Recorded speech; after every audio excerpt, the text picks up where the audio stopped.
La Bible nous dit, du levant du soleil jusqu'à son couchant, que le nom de l'Éternel soit célébré. Du levant du soleil jusqu'à son couchant, que chaque instant, le nom de l'Éternel soit célébré.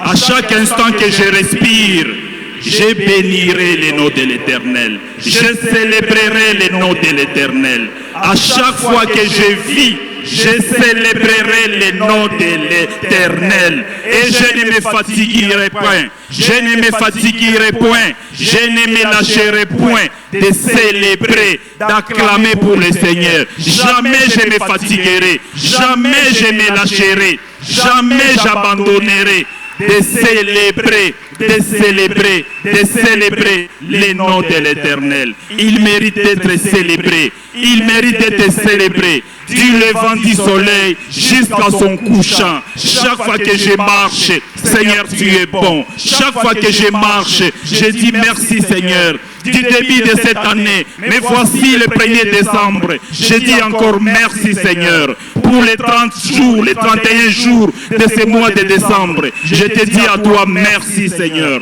Merci, Père de gloire. Merci pour cette année 2024 qui tend à sa fin. Merci, Seigneur. Merci pour l'année 2025 qui pointe à l'horizon, dans laquelle j'ai déjà fait mon entrée. Je suis déjà entré par la grâce et par la foi, parce que je crois en toi. Et je dis encore merci. Voilà des raisons de célébrer le Seigneur. Voilà des raisons de rendre grâce à Dieu. Voilà des raisons de dire Seigneur merci, merci, merci. Du levant du soleil jusqu'à son couchant, je bénirai ton nom, je célébrerai ton nom. Tous les jours de ma vie, je célébrerai ton nom, parce que tu es merveilleux, parce que tu es puissant. Qu'il pleuve, qu'il neige, je serai là pour célébrer ton nom, parce que je sais qui tu es pour moi et ce que tu fais pour moi. Gloire à ton nom, Jésus. Gloire à ton nom, Jésus. Gloire à ton nom, Jésus. Gloire à ton nom, Jésus. Gloire à ton nom, Jésus. Ces pluies, je ne sais pas cette pluie, si tu as reçu quelques gouttes pour venir à l'église, si tu as été aspergé avec quelques gouttes pendant que tu venais à l'église, sous cette pluie tu l'as défié pour être à l'église, sache que ce sont des bénédictions que tu recevais de la part du Seigneur. De la part du Seigneur. Bénis-toi, Mana, bénis-toi toi-même. Dis Seigneur, je reçois cette bénédiction. La bénédiction de la pluie de ce matin, je la reçois pour avoir un peu été mouillé ce matin. Quand je venais ici dans ta maison, je reçois cette bénédiction-là. Et je te dis merci, merci, merci, merci pour ta grâce, Seigneur Dieu Tout-Puissant. Gloire à ton nom, Jésus. Alléluia. C'est ça notre vie. Toute notre vie, c'est célébrer. Du levant du soleil jusqu'à son couchant, célébrer le nom de Dieu. Dire tout le temps, Seigneur, merci. Dire tout le temps, Zambé Matondo. Matondo. Merci, Seigneur, parce que tu es bon, parce que tu es merveilleux. C'est ça notre vie et c'est ça notre lot. Alléluia. C'est un privilège pour moi de recevoir la servante de Dieu. Nous devons avancer avec l'heure. Et nous avons l'honneur, c'est une surprise. Beaucoup ne le savaient pas bien sûr. Donc notre maman, la pasteur ou le pasteur Bimoza Chisungu est au milieu de nous. Et c'est elle qui nous apporte la parole de Dieu ce matin. En même temps qu'elle est notre maman, en même temps qu'elle est notre pasteur. Et c'est avec cette joie-là que je vous invite à vous lever pour saluer l'homme de Dieu, pour saluer la servante de Dieu, pour saluer la ointe de l'Éternel ce matin. Et nous acclamons très fort le Seigneur pendant qu'elle approche. Gloire à ton nom, Jésus. Gloire à ton nom, Jésus. Gloire à ton nom, Jésus. Gloire à ton nom, Jésus. Gloire à ton nom, Jésus. Gloire à ton nom, Jésus. Gloire à ton nom, Jésus. Gloire à ton nom, Jésus. Gloire à ton nom, Jésus. Amen, amen, amen, amen. Est-ce que nous pouvons encore acclamer notre Dieu?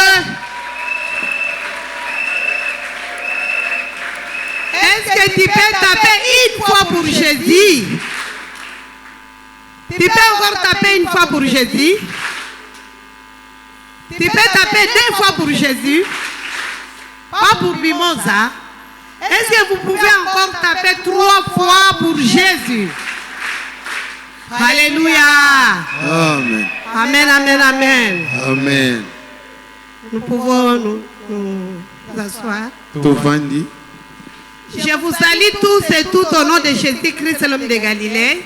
Basi mibali bilonyo na pesi binombote na kombo Yesu Kristo J'ai la joie d'être au milieu de vous ce matin. nazane senga ozakati na bino na tongo lelo. Pour être au milieu de vous ce matin, ce n'est pas un hasard. Po na kozala kati na bino na tongo lelo ezali Pour être au kabazarte. milieu de vous ce matin, Po na kozala kati na bino na tongo c'est lelo. parce que je l'ai préparé dans la prière. Wete na lengelaki yango kati na libondeli. Je l'ai préparé dans la Na prière. lengelaki yango kati na libondeli. J'ai demandé à notre grand Dieu Nasengaki na nzambe na biso d'être munene ici ya kozala pour awa animer une montagne qui nous attend du 8 au 15. po na ngomba mabondeli kobanda nkolo ya Alors, zomi na mitano. je me retrouve dans ces lieux, Na ntango nazwami na esika dans mon oyo église. eklesia na ngai Je vois tout et tous, nous sommes en bonne santé. namoni biso banso toza na kolongola na nzoto malamu. J'ai dit encore taper une fois pour Jésus. nalobi bobeta mbala moko mpo na yesu maboko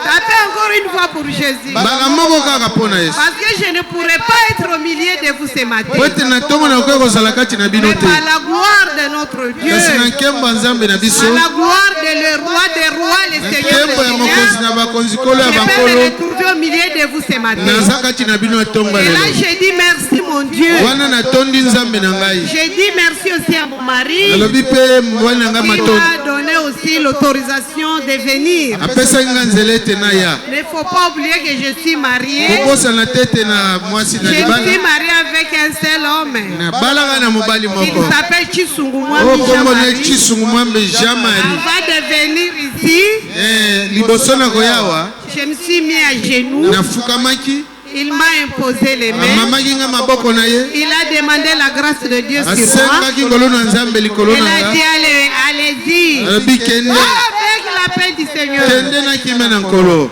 Que Dieu soit loué. tika nzambe Je akomisa suis bien arrivée. nakomaki malamu J'ai laissé aussi mon mari bien. natiki mpe mbali azali Il bien sait que toutes les choses concourent bien de ceux qui aiment Dieu. ebi makambo nyonso ezalaka mpo na bolamu ya bo Si Dieu bazolinga ne nzambe ouvre pas les portes, personne qui peut soki ouvrir. nzambe afungoli ezipeli te Et motu s'il moko ne ta ferme kofungola pas personne qui peut mpe fermer. soki akangi moto oyo akoka kokanga aza Depuis te que nous avons accepté Jésus comme notre Seigneur et Seigneur, tata yamba yesu nkolo mpe mobikisi c'est lui qui nous gère. ye nde akokamba biso C'est lui qui nous gère. ye nde azokamba J'ai biso abandonné ma vie entre ses mains. apesi nga J'ai abandonné ma vie entre ses natika mains. bomoi na ngai na maboko na Et ye je vais lui obéir jusqu'à mon mpe dernier souffle. nakotose kino pema na ngai ya suka Jusqu'à ce qu'il me prendra. kino akozwa ngai Et je remercie encore notre Dieu. natondi su nzambe na biso Avant de voyager de notre voyage, liboso ya mobembo na biso on était avec le révérend Papa Nabiso, Mwana Nabiso, tout pour nous, Pasteur Mukendi. tozalaki na mwana na biso paster na biso Il mokendi était venu ici, on a prié pour lui. ayaki atobondelaki mpo na ye Il a fait avec notre chère maman un long voyage na mama na biso basalaki mobembo ya mosika pour l'Inde. na inde Tu sais que le travail que nous faisons, vous nous rendez malades. oyebi mosala tosalaka bino sikoyo bokosala ete biso tobela Vous êtes en train de nous rendre malades. ozosala ete biso tobela J'ai commencé à vérifier tous les cahiers, tous les enseignements Na bandi que kotala. je vous ai prêchés ici. mateya nyonso malakisi Sans nyonso compter babuku nyonso natia les bino messages que mon mari vous a prêchés. nakotia te mateya mobali na natia bino Aujourd'hui, il est cloué en Europe parce Lelo. qu'il a parlé, il a crié. afandi kuna na poto agangaki alobaki Nous crions, mais vous n'attendez pas ce que nous vous disons. biso tokoganga kasi o tokoyebisa bino Mais il bokoyokango faut te savoir que ce monde est en train de disparaître. C'est avec le tous même les que- choses de ce monde. mokili oyo okende kolimwa na biloko na Espagne, il est en train de disparaître. espagne ezali kolimwa La Suisse, elle est en train de swisse disparaître. mpe ezolimwa Alléluia. Amen. Et on demande à tous les chrétiens du monde de prier pour la Suisse. bakosenga bakristo nyonso ya mokili babondela mpo na swisse Et la Tchad, là où il n'y a pas même la pluie, les gens s'étonnent comment il y a les inondations. na tchade kuna mbula enokaka mpenza te me mai mpele ekoteli bango kuna Et quand 4 jours avant de venir ici, c'est Londres qui est en train de disparaître. Mikolo mine liboso na kuna na Londres pempe la Vous êtes Salem. en train de jouer avec ta vie. Oko salama sekina bomo Vous inayo. êtes en train de jouer avec ta vie. Oko salama sekina bomo Vous êtes inayo. en train de jouer avec ta vie. Oko salama sekina bomo inayo. J'ai l'homme de Dieu. Nana mosena nzambe ya papa mukendi. Pour être ce qu'il est aujourd'hui, Wazala komi wana le lelo. corps très secoué. Nzoto ningani penza. Parce qu'il a beaucoup travaillé. Kwata sali Il a musalami. beaucoup Sali travaillé. musalami. C'est lui qui a pris cette parole en considération. Tango mutoya rozwa lilobo na motuya. Il est béni. Apambolami. Il est béni. Apambolami. Il est béni. Il Apambolami. ne faut pas nous faire du mal. Bosala biso mabete. Il ne faut pas nous trahir. Boyokisa biso sonte. Écoutez ce que nous sommes en train de vous prêcher. Yo boyoka metoko te ya Et bino. mettre ça en pratique. Ebosalela yango. Parce qu'elle a fait de toutes choses. Kwete suka na makambo Et nyonso Jésus, belemi. il est déjà là. Pe azali Jésus, deja. il est déjà là. Aza deja wana. Je remercie le Seigneur Natondi pour nkolo. l'homme de Dieu. Ona mosai na nzambe. Amen, amen, amen. Amen. Lorsque je suis en train de parler ici, Ntango nakolobawa. je suis en train de penser à notre chère maman Monique, Nakobanza mama na biso qui moni. était avec nous, O azalaki na biso. qui était avec nous, O azalaki na biso. mais aujourd'hui il n'est plus avec nous. Lelo azesusu na biso Et te. vous croyez que toi tu es plus sage qu'elle, Okobanza yo tu leki es na plus bana. chrétien qu'elle. Oza mokristo koleka ye. Est-ce que tu savais qu'est-ce qui vous attend pour l'année prochaine? Okoyeba maema akozelo na mobweko Je ya. suis venu pour que tu puisses préparer l'année 2025. Nayaki po toka kolengela mobutu kibale na mitano. Ce qui va être ici maintenant, Oyo kozala sasa ipi. dans cette montagne de prière, Ngombo ya mabonde. c'est ce qui sera en 2025. Yango nde kozala na mobutu kibale na Si vous mitano. n'avez pas bien préparé cette affaire de cette année, Olengeli malamu te suka moko oyo. sache que Yeba ete en na mobutu 2025, kibale na mitano ça sera vraiment chaud pour toi. ekozala moto moto mpo na yo. Nous prions. Nous prions. Toza kosambela. Nous demandons que Dieu puisse nous parler. Okosenga nzambe alobela biso. Dieu m'a dit, Nzambe ayebisaki nga préparez l'église lengela eklesia pour une jeune. mpo na kokila. Pour une jeune. Mpo na kokila.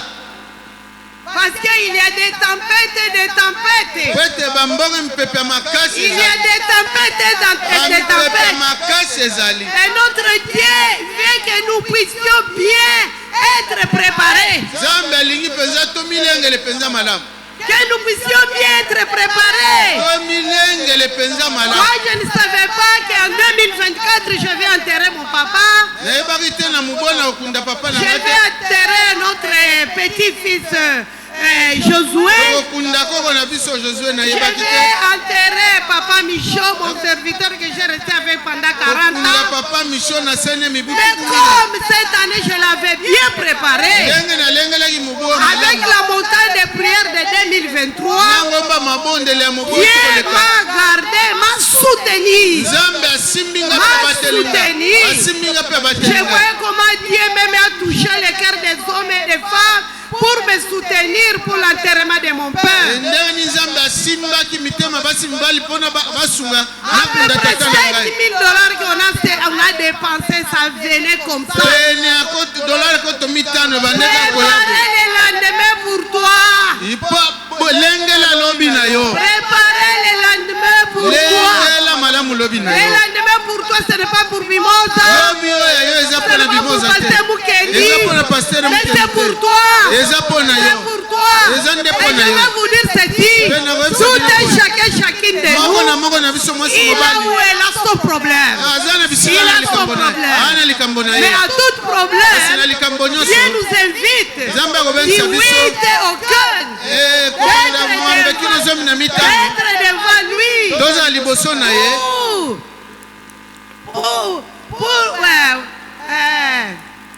Pour donner cette année 2025 entre les mains du Seigneur. Otombela tokokaba mobutu kibale na mitano kati na maboko na Nkolo. Alléluia. Amen. Alléluia.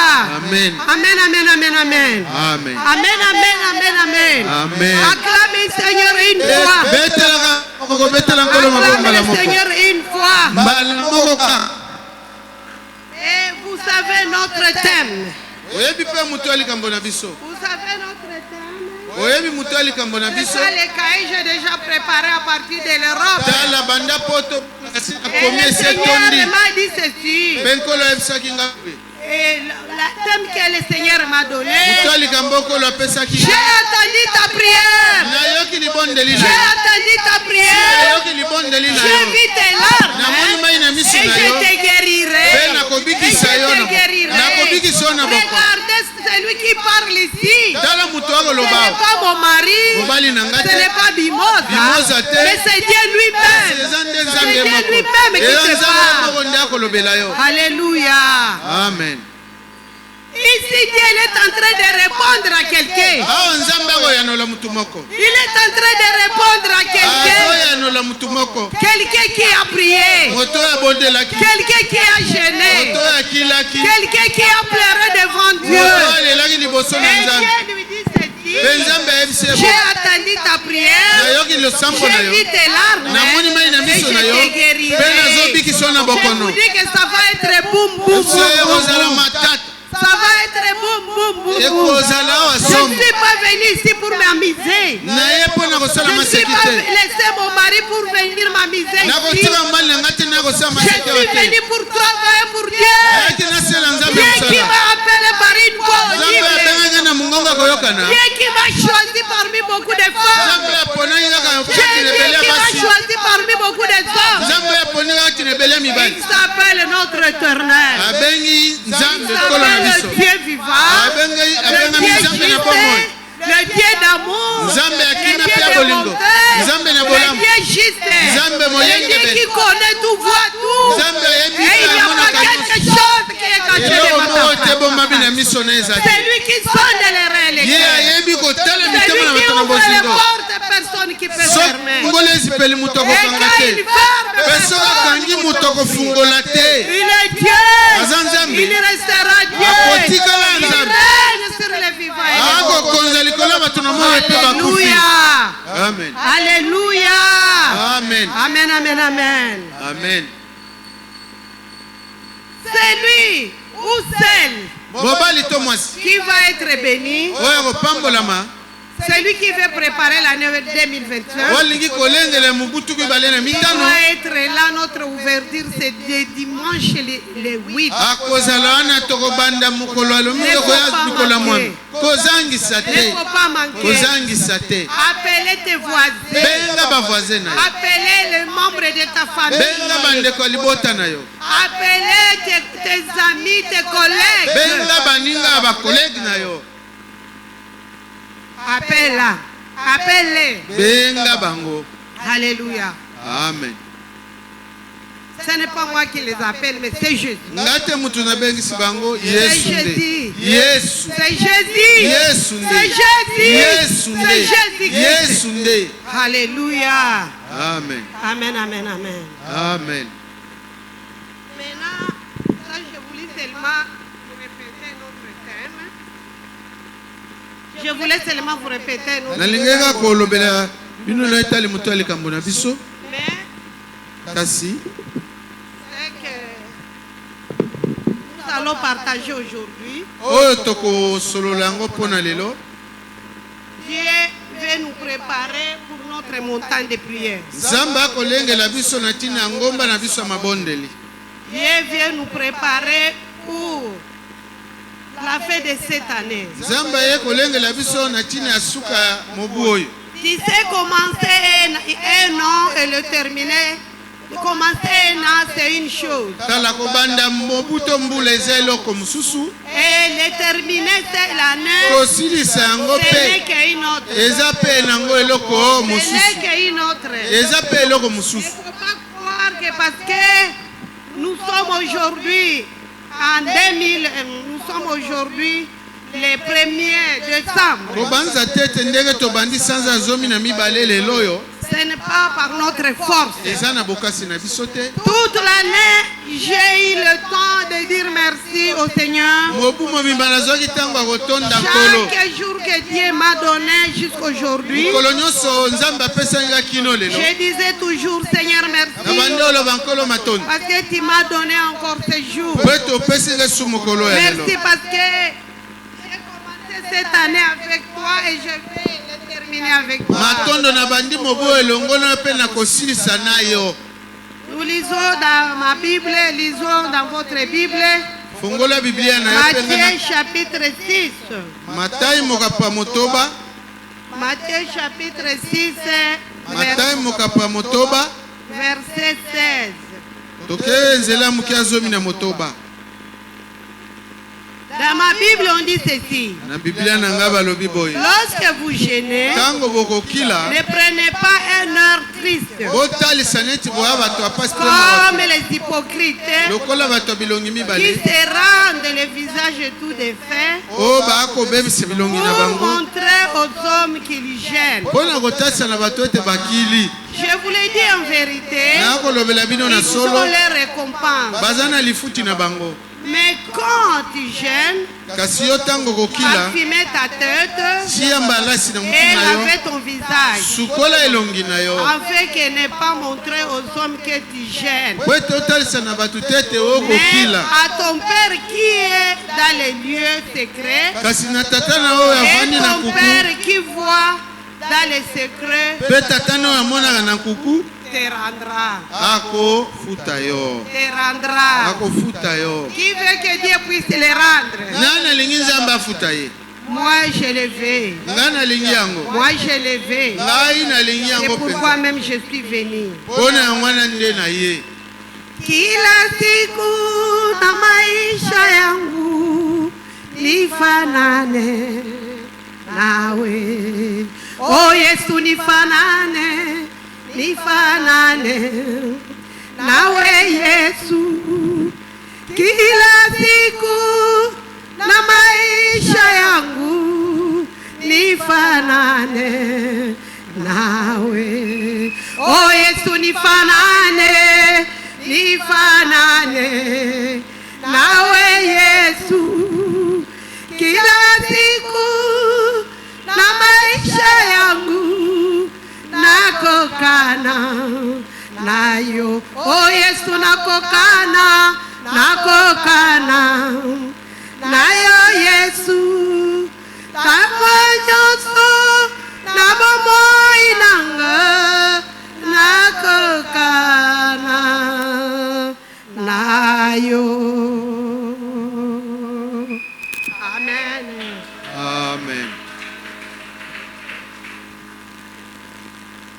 Si vous aimez Dieu, soki bolingi nzambe il va vous inspirer en beaucoup de choses. akolatisa makambo mingi.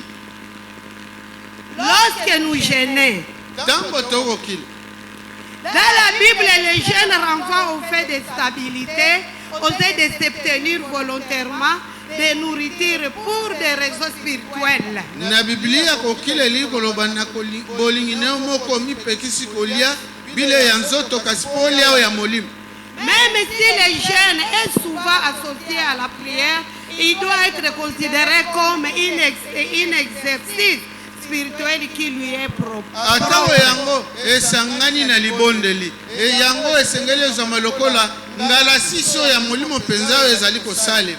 En effet, le jeûne peut aussi être appelé la prière sans parole. na bongo kokila bakobenga yango libondeli oyo ezobimisa maloba te. Prière sans parole. libondeli oyo eza kobimisa maloba te. Alléluia. Amen. Nous ne prions pas pour exiger à Dieu, tobondelaka te mpo tosenga na nzambe na makasi te. mais nous jeûnons tozokila pour montrer à notre Dieu mpo na kotalisa nzambe que na biso nous te sommes faibles et lui il est fort. biso toza bato ya botau ye nde aza makasi. Alléluia. Amen. C'est pourquoi nous jeûnons. mpo na yango wana tokilaka Pour montrer à Dieu que moi je ne suis pas capable, mais lui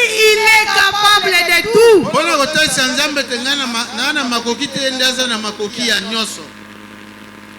Pour montrer à Dieu que sans lui, je ne pourrais rien faire. Pona botalisa nzambe te soki aza te ngana kokeloko moko te. C'est pourquoi nous gênons. Pona ngwana tokila.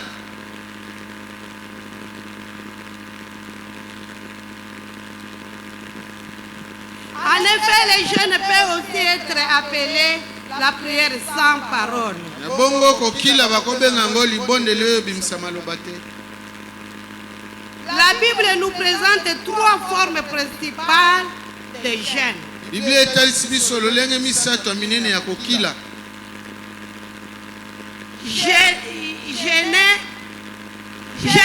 Jeûner avec cause.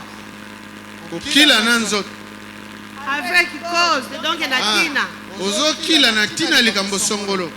Tu ne peux pas jeûner sans une cause quelconque. Okokokila kaka pampamba boite ezanga likambo oyo ozokila pona ngo.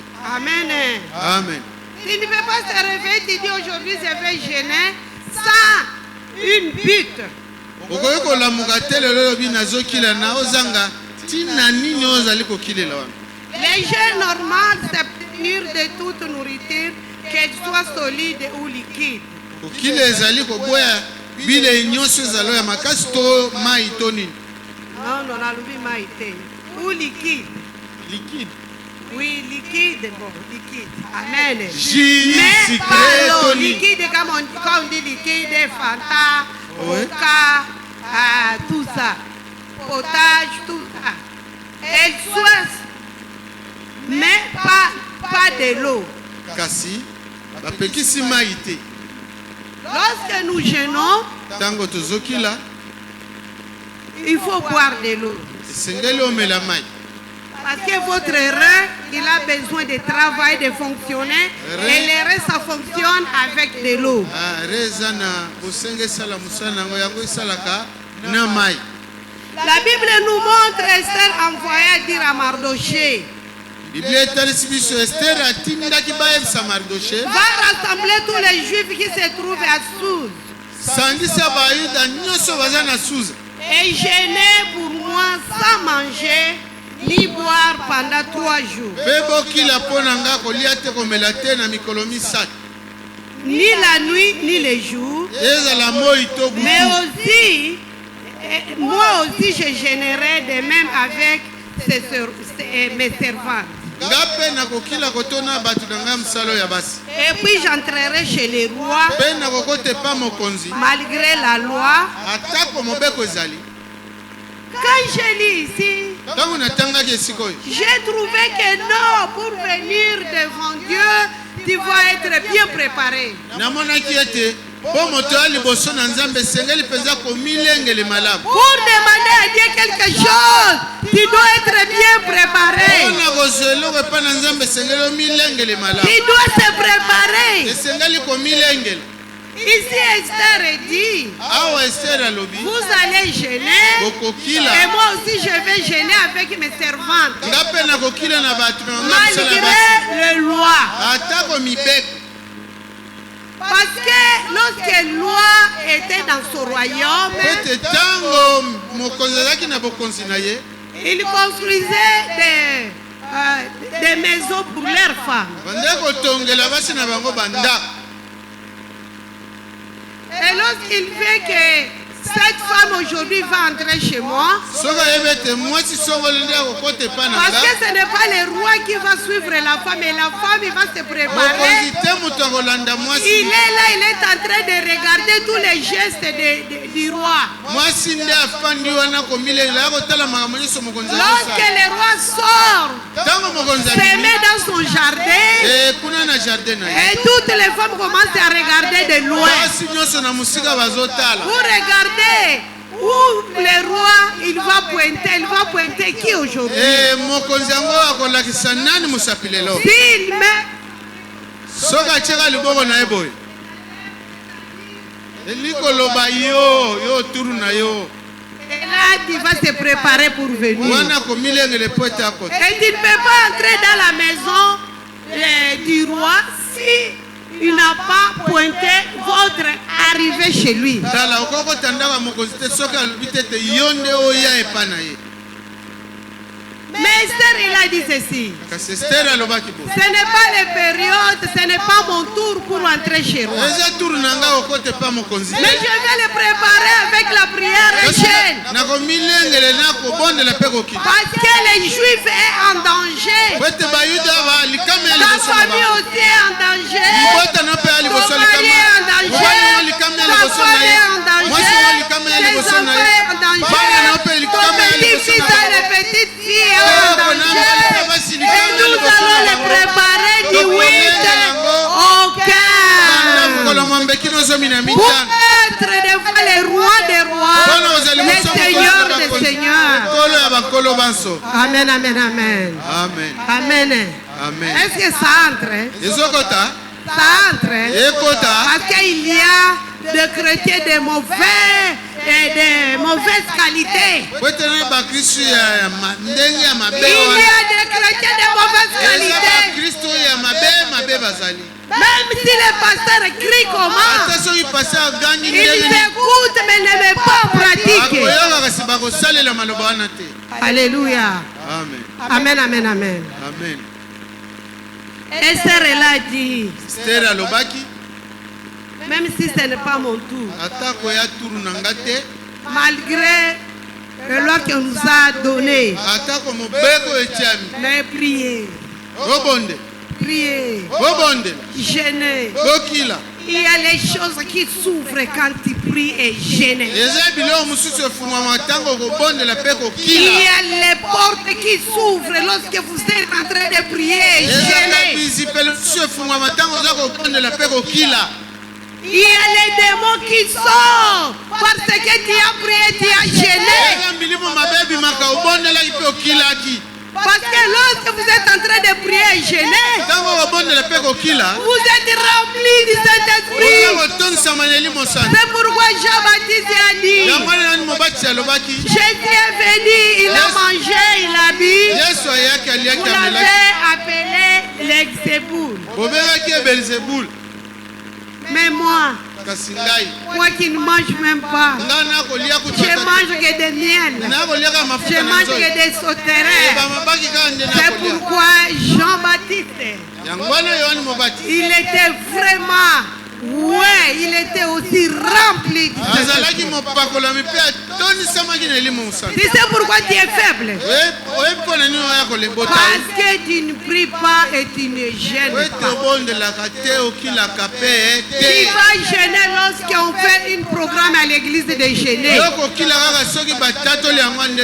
femme de prière, une femme qui jeûne, les démons vont fuir loin d'elle. Amen, amen. Les démons n'ont pas peur au roi.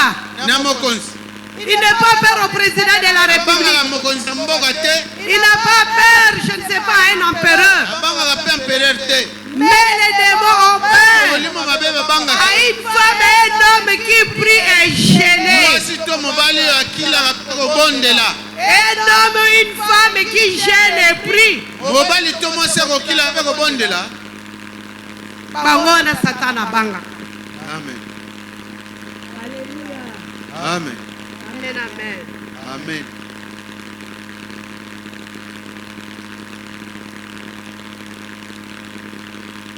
Il a dit ceci. Alobaki boy. Puis j'entrerai chez les rois malgré la loi. Et si je dois périr, j'accepte de périr. Alléluia. Amen. Mon frère et ma soeur, vous avez une charge de prier pour ta famille. Vous avez une charge de prier pour tes enfants, ton mari, ta femme, ta famille. Tout un chacune de vous dans votre famille. Il y a les choses que Dieu repose seulement quand tu pries et jeûnes. Lorsque nous prions et jeûnons, Dieu s'investit dans les événements du monde. Quand Amen. Afin de sauver son peuple du mal et d'accomplir son plan rédempteur à leur faveur.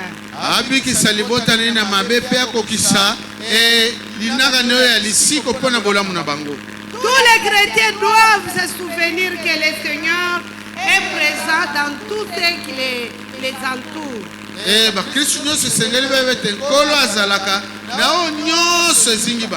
Et cela en fait de les sauver de l'abomination du siècle présent et de faire en sorte qu'ils soient avec lui pour toujours.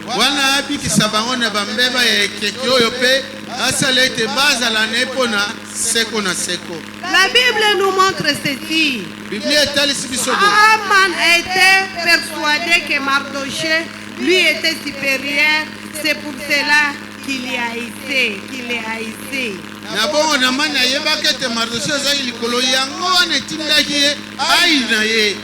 Amen. C'est ça le combat que nous avons. Nous ne sommes pas attaqués parce que nous sommes faibles. Nous ne sommes pas attaqués parce que nous sommes faibles. Mais l'ennemi nous attaque parce qu'il a affaire avec nous, parce que c'est nous qui l'avons attaqué avant.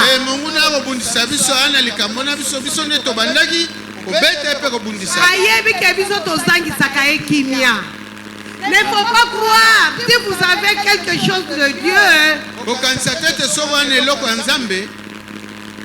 l'ennemi ne peut pas vous attaquer. Il va vous attaquer, c'est parce que c'est toi qui es leur ennemi, premier ennemi. C'est ainsi que Jésus a dit, priez sans cesse. Priez sans cesse. Priez sans cesse. Priez le matin. Priez la journée. Priez la nuit. Lorsque vous êtes au volant. Lorsque vous êtes en route, lorsque vous êtes au marché, lorsque, priez sans cesse. Amen. Amen. Au jeu de Dieu, ce ne sont ni les richesses, ni la puissance, ni la position qui fait la grandeur d'un homme.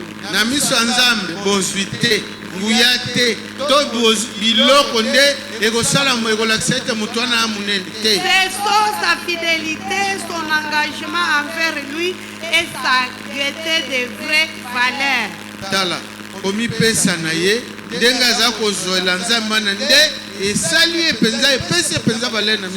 La Bible nous montre que Dieu veille sur ses fidèles jour et nuit.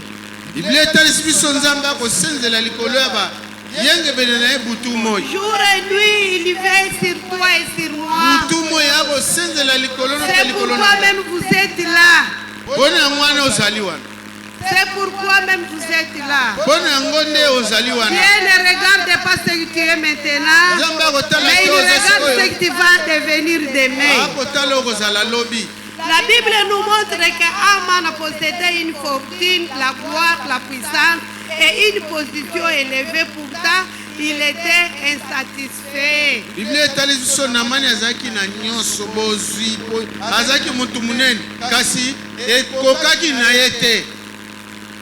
Il n'était pas satisfait. Nous cherchons l'argent, mais l'argent ne peut pas nous satisfaire. Nous cherchons les maris, les femmes, mais ça ne peut pas nous satisfaire. Ça ne peut pas nous satisfaire. Il y a les femmes qui sont en train de graisser le dos. Il y a les hommes qui sont en train de graisser le dos. Il y a les riches qui est en train de graisser les dents. Mais il y a aussi les pauvres qui ont accepté Jésus comme leur Seigneur et Sauveur. Ils sont dans la joie malgré qu'il manque à manger. Ils dorment même sans prendre les médicaments pour dormir. Mais les riches, avant de dormir, ils prennent les médicaments médicaments. Ils n'ont pas la paix du cœur. Parce qu'ils n'ont pas Dieu. Ils n'ont pas Dieu. Alléluia. Amen. Alléluia. Amen. Par contre, Mardoché avait un caractère fort et de solide conviction. Il avait foi en Dieu.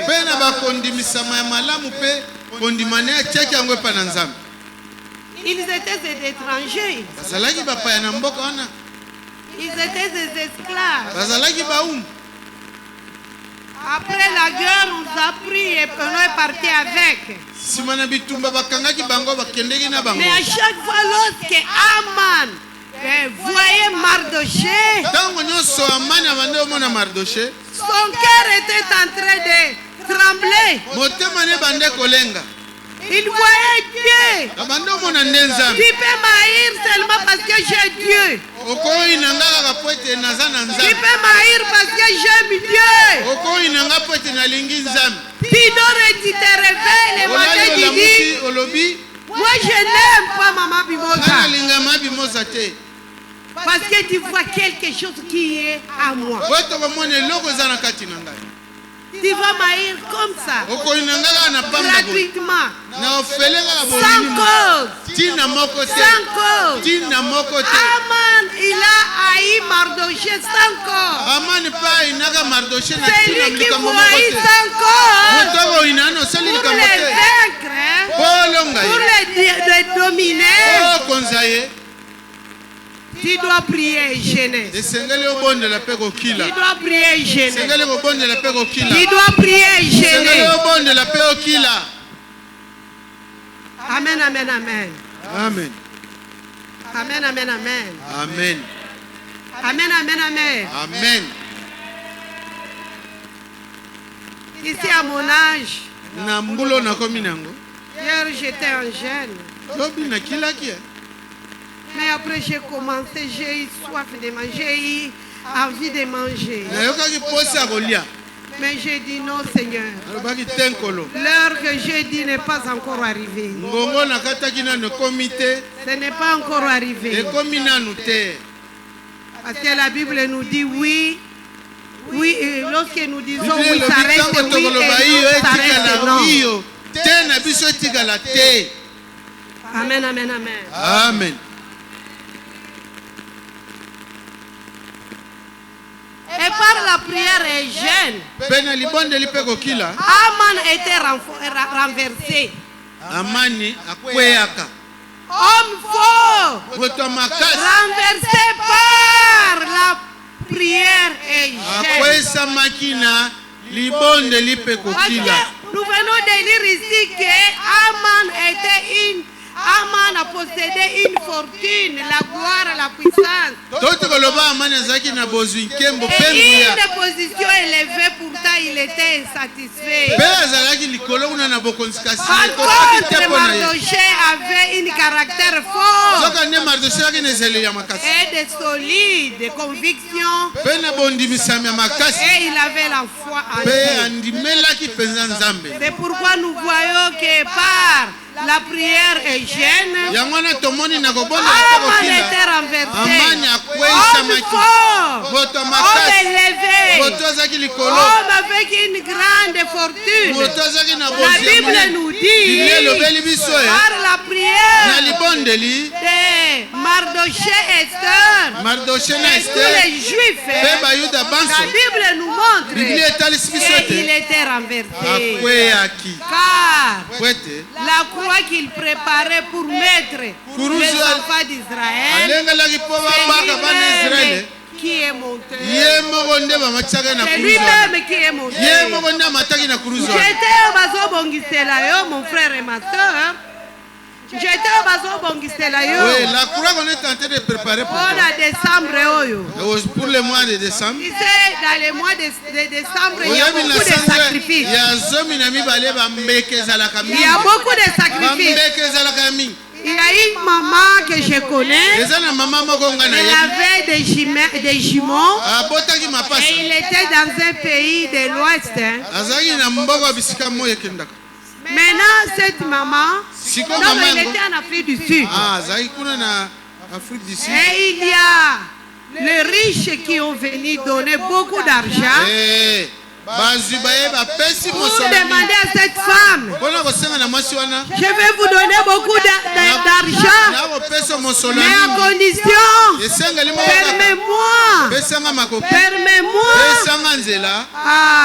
ou bien donne-moi tes enfants, je vais les sacrifier à mon Dieu Satan. Et lorsque cette femme a entendu cela, il a pris ses bagages et vite il est rentré au Congo. Il y a des sacrifices. Le cœur des gens est devenu mauvais. Les gens peuvent vous regarder seulement ça. Ils commencent à faire le programme de vous tuer. Tu n'as rien fait. Tu n'es pas quelqu'un de sa famille. Mais il vient directement pour vous tuer. Une femme qui a pris avec elle ici. Une femme qui a pris avec elle ici. Cette femme, elle s'est mariée avec. Elle était des Bandundu. Son mari aussi était des Bandundu. Et un jour, il a accueilli son oncle qui est venu. Il venait de son village. Il arrive. Mon fils, moi je suis venu. Tu m'achètes un moulet. Achète-moi une voiture. Achète-moi beaucoup de choses. Il a demandé. Alléluia. Amen. Amen, amen, amen. Amen. Amen. Amen. Amen. Amen. Est-ce que vous pouvez taper une fois pour Dieu? Vous pouvez taper une fois pour Dieu. Vous pouvez taper une fois pour Dieu. Vous pouvez péder pas. Vous pouvez taper 3 fois. Amen, amen. Amen. Et le monsieur, l'homme, il a appelé sa femme Isuel, que les mamans aussi connaissent. Connaît maman Isuel. Après son histoire, il a fui aussi l'église. Et lorsqu'il a fui l'église, il croyait qu'il nous a fait du mal. Parce qu'on a refusé leur mariage. Parce qu'on a refusé leur mariage. Il est venu nous présenter un homme qui était déjà marié. Et ils n'ont pas même divorcé. Même l'église ne peut pas encourager les divorces. Et après Isuel, j'ai commencé à lui prodiguer des conseils.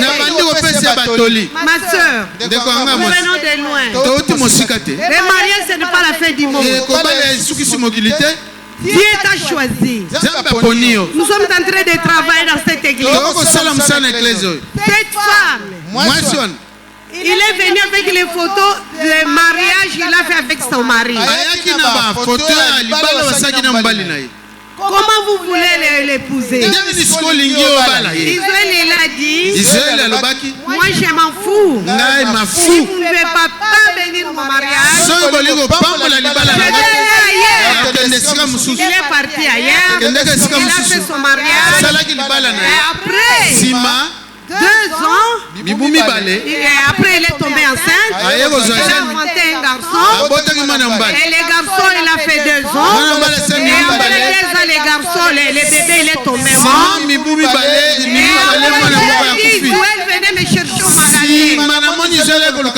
Je suis malade. Et je trouve que je vais mourir. Et le moment où je vous dis, je ne suis plus chez mon mari.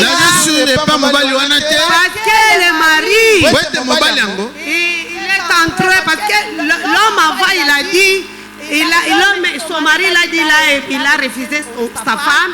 Parce que la femme, c'est une capitale, les enfants, c'est les bénéfices.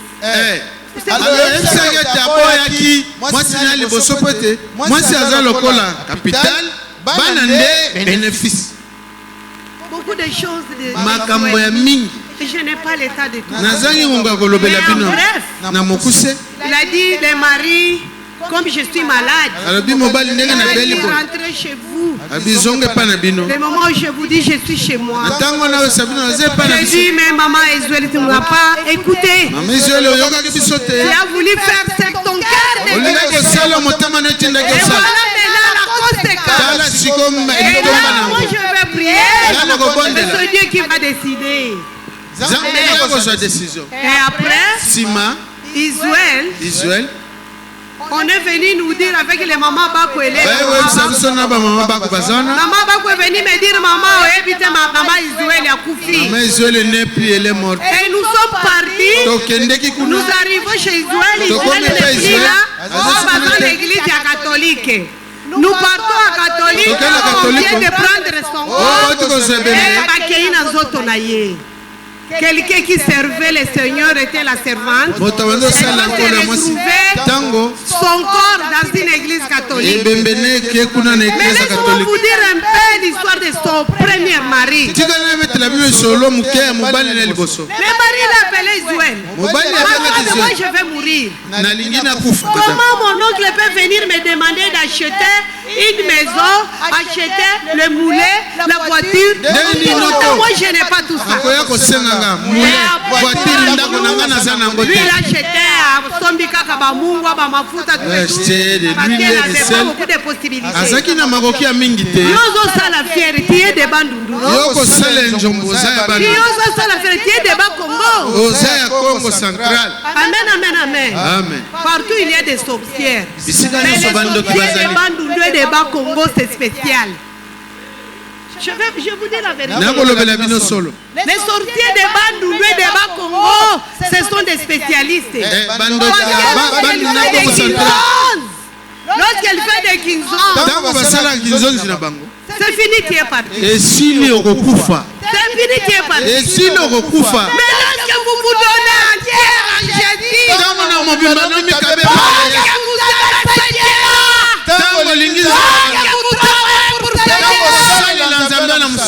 vous êtes une femme et un homme de prière. Il est en train de gêner. Il ne peut pas mourir. Quelqu'un devant nous doit décider. Il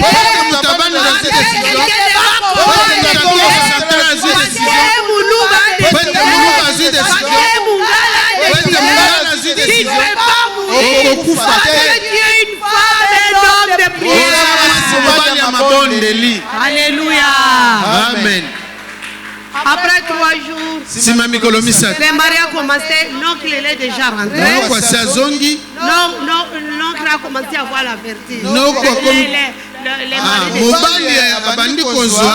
a pris le mari, il a pris sa petite veuve jusqu'à l'hôpital. On a mis ceux qui ont mis les tensiomètres. On dit, mais comment vous êtes venu ici, monsieur? Oh non! Non! Il est venu tout seul. Il conduisait sa voiture tout seul.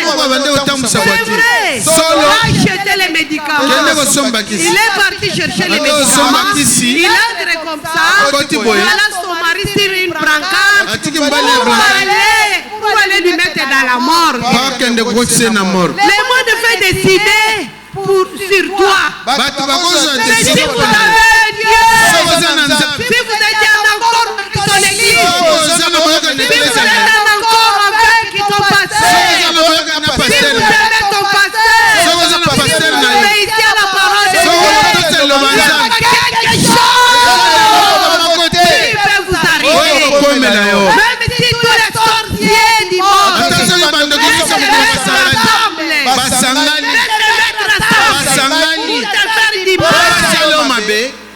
tu ne peux pas mourir. Tu ne peux pas mourir. Tu ne peux pas mourir.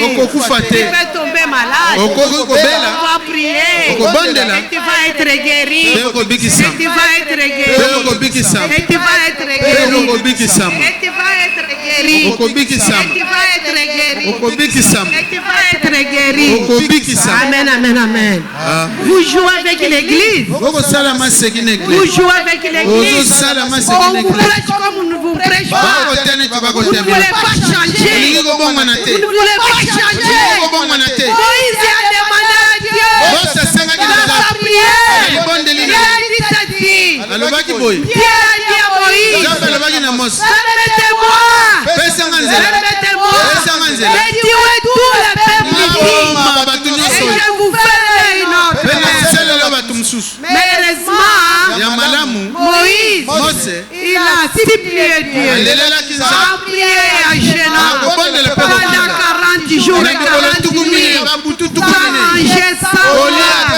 C'était une jeûne surnaturelle. Surnaturelle. Alléluia. Amen. Dieu a écouté la prière. Vous jouez avec l'église. Les hommes de Dieu sont en train de mourir. Ils ne vivent pas. Ils sont en train de tomber malades. Parce que vous ne voulez pas écouter. Vous ne voulez pas suivre ce que vous êtes en train d'écouter. Vous ne voulez pas suivre ce que vous êtes en train d'écouter. Alléluia.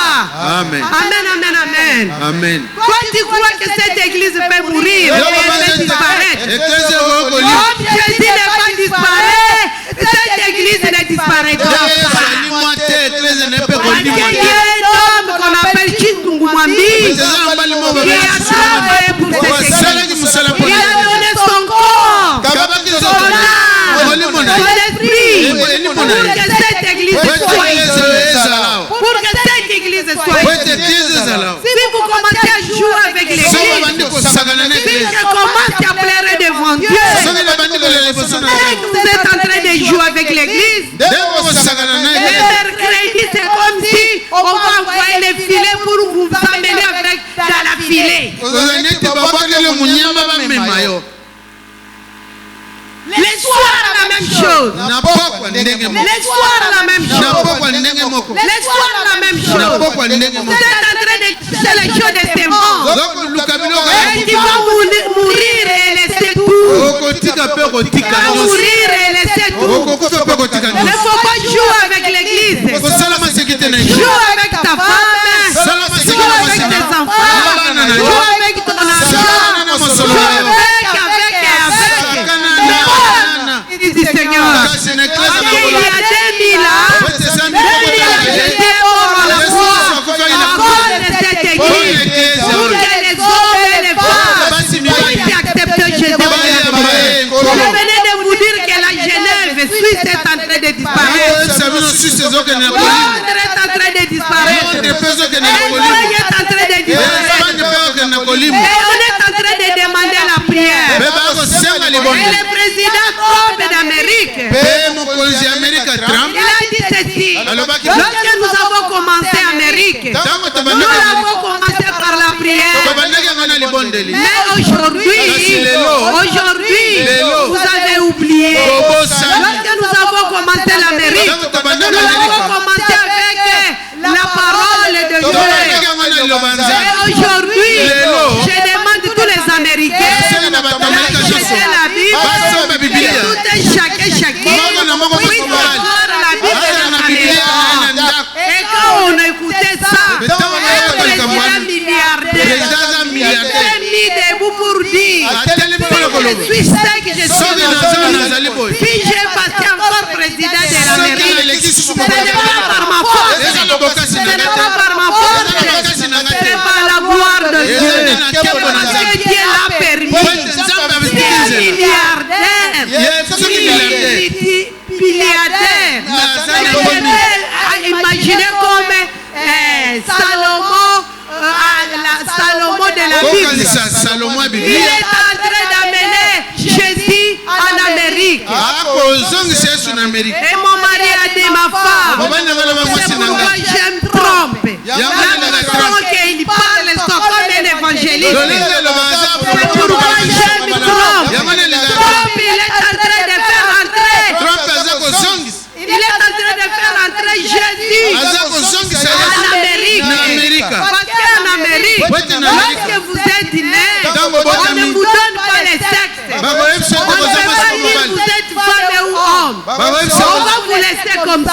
On dit jusqu'à 18 ans. Toi-même, tu vas choisir. Tu seras une femme.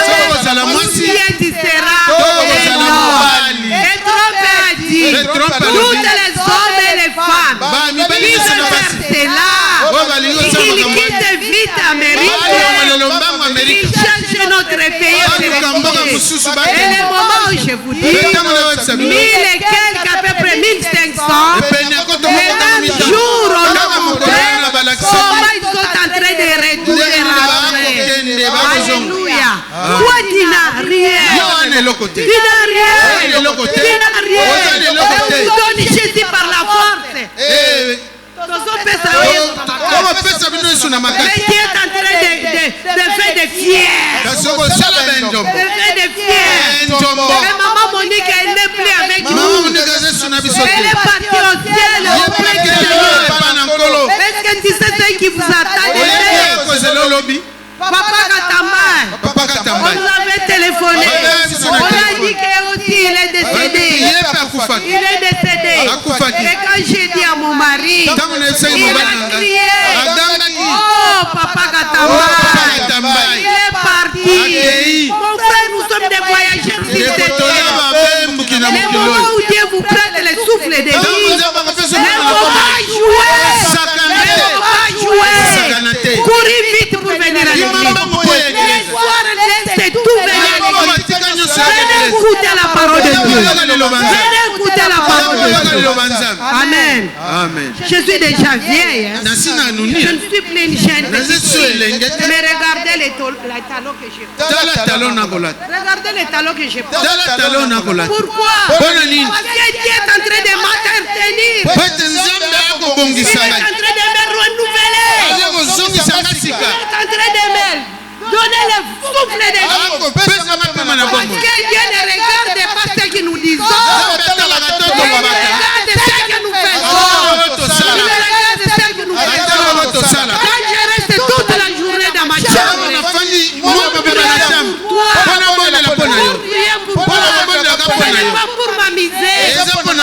pour m'amuser que je suis venu.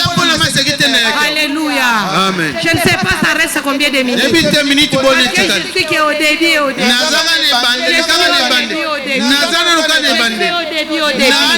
je suis venu pour vous chauffer. Je suis venu pour vous chauffer. Je suis venu pour vous chauffer. Lorsque j'ai dit à mon mari, j'ai dit regarde ce que j'ai rêvé. Mon mari me disait, qu'est-ce que tu as rêvé? J'ai dit, j'entrais dans l'église, je voyais les gens qui étaient là, ils avaient vraiment la joie, ils ont commencé à crier dans une langue que je ne comprends pas, et j'ai demandé à quelqu'un qui était à côté de moi, et j'ai dit, merci maman. J'ai dit quelle langue quelle langue ils sont entrés. Qu'est-ce qu'ils sont en train de dire? Il me dira, ils sont en train de dire, nous avons la joie, nous avons la joie, parce que notre maman est venue pour nous chauffer spirituellement, pour nous chauffer spirituellement. Alléluia. Alors, si vous voulez rester à la maison, il y a les anges qui campent autour de cette salle. Tu vas les voir avec tes yeux. Tu vas les voir avec tes yeux. Ils sont là. Ils sont la joie. Pasteur Mimosa Chisungu. Elle est là. Elle est là. Il faut avoir la joie. Il faut avoir la joie. Il faut aimer Dieu. Il faut travailler pour Dieu. Il faut se donner. Il faut chercher Dieu. Au moment où il se retrouve, il faut être une femme. Un homme de bien. Un homme qui écoute. Un homme qui met la parole de Dieu. Un homme qui met la parole de Dieu en pratique. Je suis en train de parler avec ma fille, maman pasteur. Maman fala kaloboko beba eva kiusawana. Elle m'a dit ceci. Chez nous, elle dit maman. Moi, à l'église, nous commençons à 7h, mais je suis là à 6h30 parce qu'il fait des kilts là-bas. Elle dit, nous avons un général dans notre église. Et c'est un général. Qu'est-ce qu'il a dit encore, maman?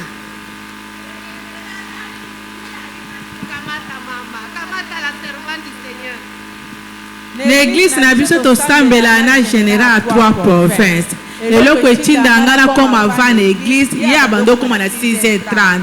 Abia sa général na parade, ce qui a commis. Sodo comme a pris aux en prison. Bongo Yesu asa général de l'éternel Nzambe. Nini balobana setengana ya na reta di bosso à général monene. C'est pourquoi na ya ka fabi o général asa na nyoso comme ava banda wana na comme ava l'église. Amen. Amen le Seigneur.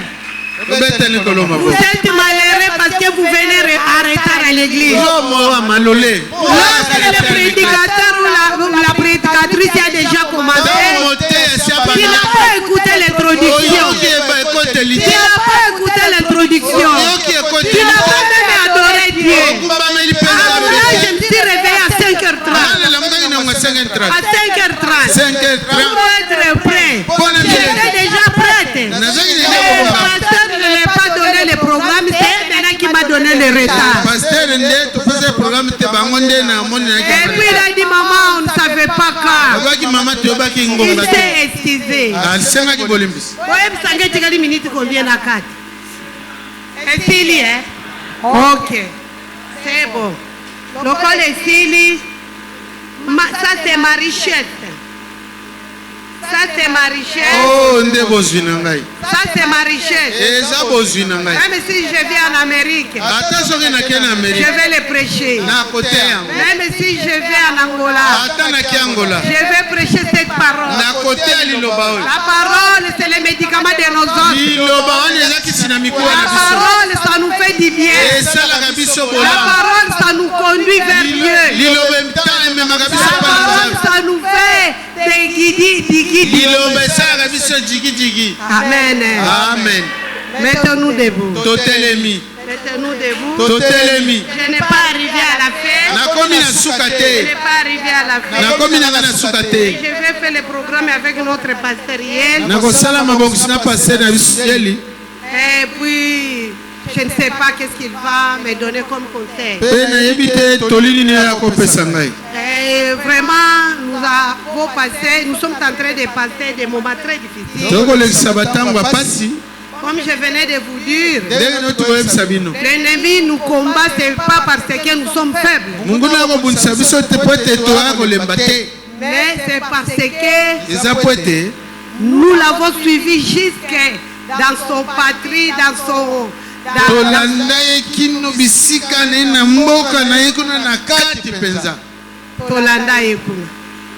Amen, amen, amen. Amen. Amen, amen, amen, amen. Amen. Amen, amen, amen, amen. Amen. Je remercie notre fils, le pasteur Yeli. Nous avons passé un bon moment avec lui.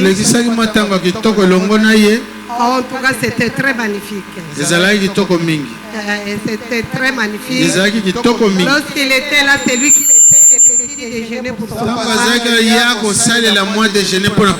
Il fait les fruits, les jus.